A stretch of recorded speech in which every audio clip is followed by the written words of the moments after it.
هدف رائع من عبد الكريم الدافي.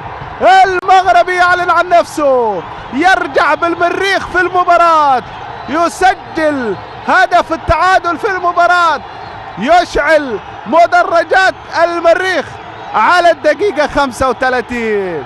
على الدقيقة 35 عبد الكريم الدافي يرجع بالمريخ في المباراة من تسديدة. شوف شوف شوف شوف الدافي استلم داخل منطقة الجزاء وسدد باليسرى، اصطدمت في أتير توماس، كرة مقوسة في أقصى الجهة اليسرى للمرمى الهلالي، وتتحول بالتالي هدف للمريخ.